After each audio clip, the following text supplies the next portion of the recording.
Excelente día para cada uno de ustedes, estimados estudiantes que cursan el tercer año de Bachillerato General Unificado. Una vez más, les saluda su amigo Otto Carlos, el cual estará compartiendo con ustedes la materia de lengua y literatura, ¿sí? La unidad educativa particular Sergio Núñez Santa María le da la cordial bienvenida a este estudio modular. Queremos invitarle en este momento, estimados estudiantes, que tomen su módulo de estudio, ¿sí? Y se ubiquen en la unidad número 4, ¿sí?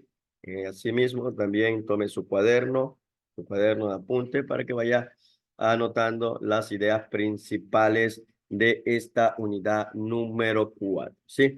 Dentro de la unidad número 4, lo que vamos a estar aprendiendo son poetas de la segunda mitad del siglo XX, poetas de la segunda mitad del siglo XX, la poesía ecuatoriana del siglo XX, organizadores gráficos para registrar, comparar y organizar información, técnicas para planificar la estructura de un texto como lluvia de ideas, organizadores gráficos, consulta. También texto de la comunicación oral, como es el conversatorio y variedades lingüísticas presentes en el Ecuador como elemento de identidad, ¿sí? Continuamos, la poesía ecuatoriana del siglo XX, ¿no? Ahí podemos ver a uno de los poetas, escritores, ¿no? Del siglo XX, como es Julio Pasos, ¿no? Julio Pasos, ¿no? Nos refiere su obra poética, está compuesta por libros, ¿no? Ocupaciones del Buscador en el año 1971, Entre la sombra, las iluminaciones, 1977, La ciudad de las visiones, 1979, Oficios, 1984, Elementos, en el año 2012. Con su poemario Levantamiento del País con Textos Libres, ganó el premio Casa de las Américas de Cuba en el año de 1982, ¿no? En Ecuador, Jorge Enrique Adoy y Raúl Pérez Torres han ganado este premio de mucha trascendencia en las letras latinoamericanas. También en el 2010 se le reconoció toda su trayectoria como poeta, como uno de los más importantes premios nacionales otorgados por el gobierno ecuatoriano, como es el premio Eugenio Espejo, ¿no? Continuamos, ¿no? Dentro de la poesía ecuatoriana del siglo XX, ¿no? Allí vemos a Javier Oquendo, un ambateño, ¿no? Nació en Ambato en el año de 1972. Oquendo es poeta y periodista. Su pronta y abundante producción poética lo ha consagrado como una de las jóvenes voces de la literatura ecuatoriana más sólida y pujante, ¿no? Javier Oquendo ha publicado los poemarios calendáricamente, poesía, El verso de las esquinas, Después de la casa, La conquista del agua, Últimos cuadernos. Su poesía se caracteriza por un lenguaje limpio, metáforas claras y versos directos, ¿no? La ironía y la contradicción que revelan ocultas verdades son lugares que frecuentan sabiamente su poesía. Sus referentes son diversos y difíciles de establecer con una vocación ineludible de poeta. Sus obras hablan de la queja del individuo, de la soledad. Sin embargo, lejos de la melancolía, la soledad es un campo enriquecido donde la voz poética puede encontrarse a sí mismo, puede encontrar a los demás y tratar de hallar explicación a las inquietudes del hombre cotidiano. Allí podemos ver a este poeta llamado Javier Oquendo, ¿no? También nos presenta aquí en esta siguiente diapositiva, ¿no? Sobre los organizadores gráficos para registrar y comparar y organizar información, ¿no? El organizador gráfico más usado en el aprendizaje, ¿cuál es? creo que todos lo utilizamos, ¿no? Es el mapa conceptual, ¿no? Ese es el organizador gráfico más usado en el aprendizaje, ¿no? Es el mapa conceptual. Su sencillez y eficacia lo hacen imprescindible. No olvidemos algunos detalles importantes referentes al mapa conceptual, ¿no? ¿Qué podemos decir del mapa conceptual? El mapa conceptual no es un resumen ni un extracto de los conceptos más importantes de una lectura. Mire, este dato muy importante, ¿no? A la hora de realizar su mapa conceptual. El mapa conceptual no es un resumen ni un extracto de los conceptos más importantes de una lectura, ¿no? B, el mapa conceptual debe estar compuesto ¿por qué? Por cuadros o globos, nubes, corazones. Nubes o corazones no son recomendables, ¿no? Lo que es normalmente son cuadros o globos, ¿no? Y lo que no podemos utilizar son nubes o corazones. Casi no son muy recomendables o no son recomendables, en cuyo interior, ¿no? De estos cuadros no deberían haber más de 2 o 3 palabras, ¿no? La concisión. La concisión en el número de palabras que usamos dentro de cada globo exige una lectura profunda y una capacidad sintética elevada. Por eso es un gran ejercicio como es el mapa conceptual, ¿sí? Entonces, hemos estado aquí viendo sobre estos datos muy importantes a la hora de realizar nuestro mapa conceptual, ¿sí? Entonces, no es un resumen, no es extracto de concepto, ¿no? Entonces, allí podemos nosotros presentar referente a lo que tiene que ver el mapa conceptual. Allí vemos una imagen, ¿no? Una imagen de cómo hacer un mapa conceptual, ¿no? Con cuadros. Técnicas para planificar la escritura de un texto, como lluvia de ideas, organizadores gráficos, ¿no? Y consulta, ¿no? Para escribir un texto no solo se necesita destreza, escúcheme bien, no se necesita destreza, la rapidez, sino también un orden y disciplina. A la hora de escribir un texto, no solamente usted va a necesitar la destreza, sino tenga en cuenta esto, no para escribir un texto debemos de tener orden y disciplina, ¿no? Entonces, una de las técnicas para planificar la escritura de un texto, aquí podemos ver planifica, lluvia de ideas, organizadores gráficos y consulta, ¿no? Estas técnicas nos van a ayudar a planificar la escritura de un texto, ¿no? Como primer punto podemos ver planifica. Antes de escribir es necesario que planificar la escritura, sentarse frente a la hoja en blanco o a la pantalla de su computador, ¿no? Sin tener una idea previa, un esquema en el que apoyarse hace mucha más ardua la tarea de escribir. Así que para planificar la escritura, te proponemos esta técnica. Planificar. Antes de escribir, es necesario planificar la escritura. Entonces aquí vamos a ver estas técnicas que nos va a ayudar mucho a la hora de escribir un texto. Entonces aquí está lluvia de ideas, organizadores gráficos y consulta, ¿no? Cuando hablamos de lluvia de ideas, ¿no? Establecido el tema, ¿no? De lo que vamos a tratar, de lo que vamos a hablar, ¿no? Es importante que leas algunos artículos, mire, para escribir, ¿no? Para tener en cuenta, ¿no? Sobre un tema o sobre un texto que vaya a escribir.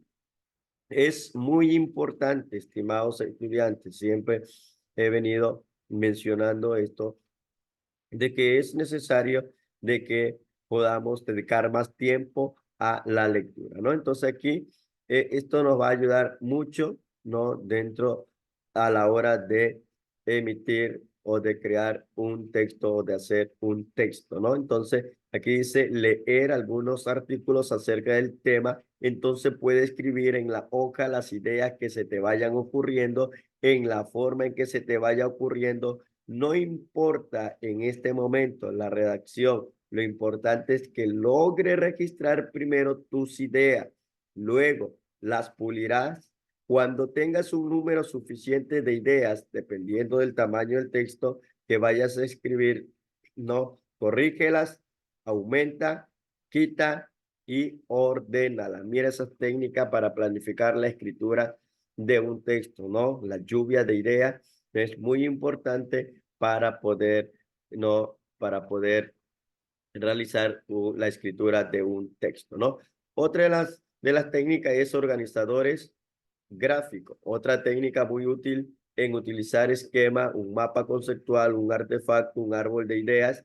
Si haces un mapa conceptual, por ejemplo, coloca el tema de tu escrito como encabezado del mapa y luego ve realizando las diversas conexiones que con palabras que vayas sintetizando, en el cual te va a ayudar mucho en las ideas. Los esquemas ayudan mucho porque te permiten establecer visualmente el orden, la importancia y la claridad de tus ideas y su relación con el tema. Y por último, consulta.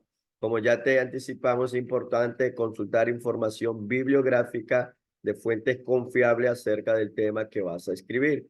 Solo leyendo autores especializados puede uno plantearse sus propias ideas.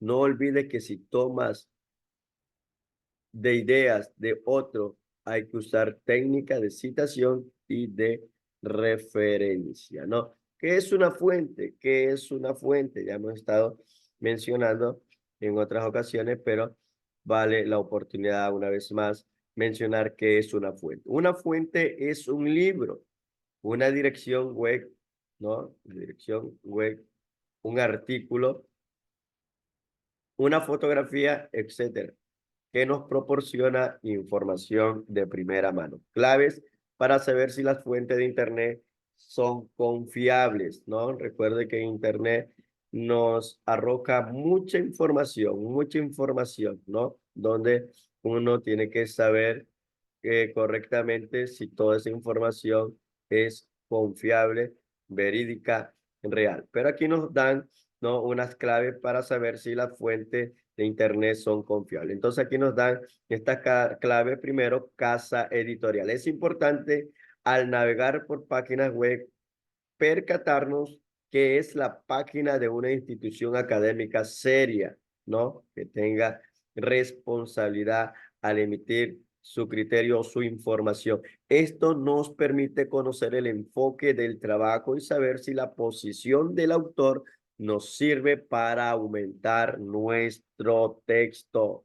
Entonces, su investigación, su proyecto, su tesis, su argumentación dentro de lo que tiene que ver ese proyecto, no tiene que ser una información real, verídica y confiable. Entonces nos da una pauta, una clave, la casa editorial. No, otra, autores, cualquier artículo de web, ya sea un periódico en línea, revista electrónica, páginas personales, públicas o privadas, debe estar firmado. Eso indique que existe un responsable, ¿no? Otro de lo que tiene que ver las claves, si la fuente de Internet son confiables, es la fecha. La fecha y número de publicación son clave. Saber cuándo se ha elaborado una página web nos permite valorar y determinar el grado de funcionalidad de la información para la escritura de nuestro texto, ¿no? Texto de comunicación oral, ¿no? Hay muchos textos, técnicas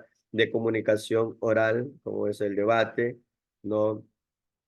La ponencia, la exposición, ¿no? Y en esta hora hablaremos sobre el conversatorio. ¿Qué es el conversatorio? Es otra técnica oral de intercambio de ideas, ¿no? De ideas, ¿no?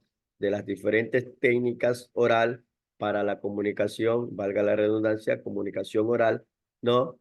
El conversatorio es una técnica donde se va a intercambiar ideas, ¿no? Su objetivo es presentar a los demás especialistas en un mismo tema, pero con diversos enfoques. ¿Para qué? Para que entre ellos se establezcan un diálogo que no necesariamente debe incluir consenso, sino más bien enfrentar sus posiciones sin ánimo de debate. Por lo tanto, su fin no es verificar quién vence al otro con argumentos, sino más bien escuchar el conocimiento y la experiencia de cada uno y cómo puede complementarse unos a los otros, ¿no? El conversatorio, ¿no? En el conversatorio interviene un moderador y los panelistas, verdaderos protagonistas del conversatorio. Una sesión de preguntas de público siempre enriquece el conversatorio. La función del moderador es la de establecer los tiempos de intervención de los miembros de la mesa, aunque no hay aquí un carácter rígido en su cumplimiento como notas técnicas orales, por ejemplo, el debate. El moderador está atento a que el conversatorio no se desvíe del tema. Amenaza permanente en todo el diálogo. Decide además si así se ha contemplado en qué momento iniciará la ronda de preguntas de público, dará la palabra, como en toda técnica oral, siempre es recomendable que el moderador concluya o cierre el conversatorio exponiendo un resumen conciso pero sustancioso de lo tratado en todo el evento, ¿no? Ahí también continuamos, estructura de un conversatorio. ¿Quiénes son los participantes dentro de un conversatorio? La estructura es la siguiente, un presentador o coordinador del conversatorio. Cuanto más animado sea, ¿no? Va a ser mucho mejor, ¿no? Dentro también de la estructura de un conversatorio debe haber de 3 a 4 invitados, ¿no? Y también el público en general asistente, el tamaño de este auditorio es variable, pero en los auditorios de mejor tamaño se puede promover mejor la participación, ¿no? Sobre la instalación, dentro del conversatorio se dispone la silla necesaria para acomodar al auditorio general y a los invitados en un semicírculo o en un semicírculo doble, ¿no? Si es necesario. La silla del coordinador se coloca en el extremo abierto del semicírculo y a los invitados a ambos lados de lo anterior. Sobre el proceso del conversatorio se asigna una hora como mínimo y un máximo de 1 hora y media para el conversatorio. El moderador da inicio al conversatorio sentándose en la silla situada frente al semicírculo. Él da la bienvenida al auditorio e introduce el tema del conversatorio. El moderador o presentador presenta a cada participante. Dice, por ejemplo, mi primer invitado es conocido por todos ustedes. Antes era, ¿no? Al final, el moderador hace algunas preguntas a los invitados o al público y promueve un debate. Cuando es posible, se hace un video del conversatorio, ¿no? Ahí podemos ver también la siguiente diapositiva, variedades lingüísticas presentes en Ecuador como elemento de identidad. Un idioma no es homogéneo, ¿no? Ninguno lo es. El español no es la excepción. Puedes comprobarlo fácilmente. El español se habla en América Latina, España, Filipinas e incluso en Estados Unidos. Sin embargo, habrás notado que el español que habla un colombiano, un argentino o un español no es igual. Ello responde a que toda lengua tiene variedades, comparten un tronco común, una sintaxis, una morfología, un léxico y una fonología, pero difieren en algunos términos, ¿no? La variación léxica y en la pronunciación de algunos sonidos, ¿no? La variación fonética, la variación léxica, ¿no? Entonces, ahí estamos viendo referente a las variedades lingüísticas presentes en Ecuador como elemento de identidad. Un ejemplo de variación léxica en español son las palabras esferográfico y bolígrafo. La primera la usamos en Ecuador y otros países de América Latina. Y la segunda se la usa en España, ¿no? Entonces, la variación fonética, un ejemplo de variación en la pronunciación es el ceseo. Entonces, pronunciar el sonido representado por las letras C en la sílaba C, sí, y la Z como interdental, tal como pronuncian algunos españoles las palabras zapato o cielo, ¿sí?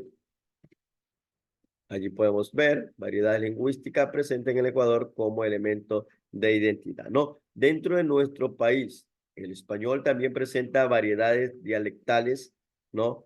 Es el mismo idioma en el que hablan, por ejemplo, serranos, costeños, pero es fácil notar diferencias. A estas diferencias las conocemos como variedades diatópicas regionales, ¿no? Variedades diatópicas o regionales, ¿no? Porque el hablar de un serrano y un costeño marca mucha diferencia y nos permite distinguir los matices del español que hablan personas de distintas regiones geográficas. El siguiente cuadro nos ilustra estas diferencias. Algunos ejemplos de los dialectos de la costa y la sierra, ¿no? Ahí vemos, ¿no? Aracha, arandela, achantar, esconder, bogote, bulto mal envuelto, apalpar, curiosear, azogue, no deje de moverse, guineo, plátano, viajeno, burro, cojinova, tipo de pez, cóndor, ave rapaz, choclo, maíz, ¿no? Entonces, agradecerles, estimados estudiantes, por su atención brindada en este video tutorial de este estudio modular. Quiero dejarle con ustedes también un soporte, una ayuda, un video tutorial referente a esta unidad número 4 y le esperamos para la siguiente unidad número 5. Que tenga un excelente día. ¿Sabes en qué consiste el proceso de escritura? A continuación, te explico.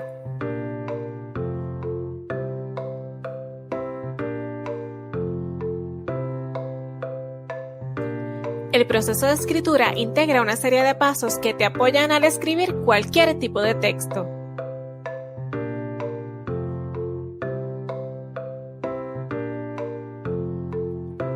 Este proceso conlleva 4 pasos. El primero, la preescritura. El segundo, la escritura. El tercero, la revisión, edición. Y el cuarto, la publicación.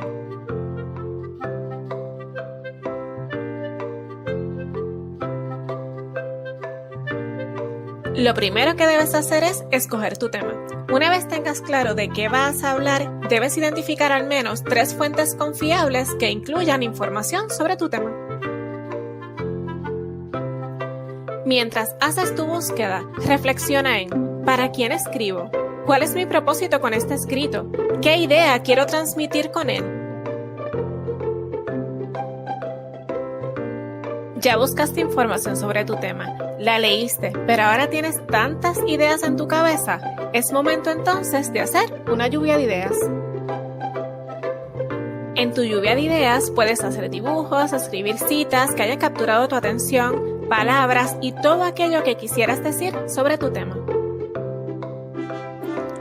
¿Ya tienes lista tu lluvia de ideas? Ahora debes organizarlas en un bosquejo, estableciendo el orden en que deseas escribirlas.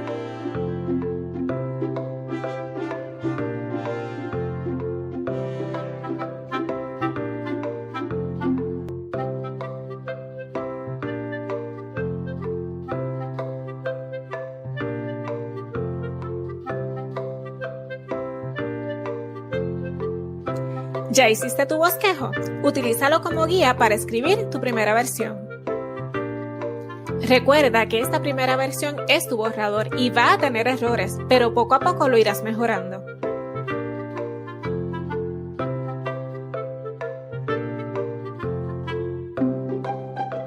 ¿Terminaste tu borrador? Es momento de revisar. Revisa acentos, ortografía, signos de puntuación, contenido y que sobre todo se entiendan las ideas que deseas proyectar.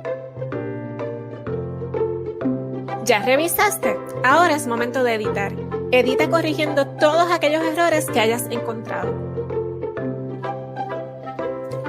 Recuerda que en este proceso, tu primera versión no tiene que quedar perfecta. Puedes compartir tu borrador con otros. Revisa y edita cuantas veces entiendas necesario.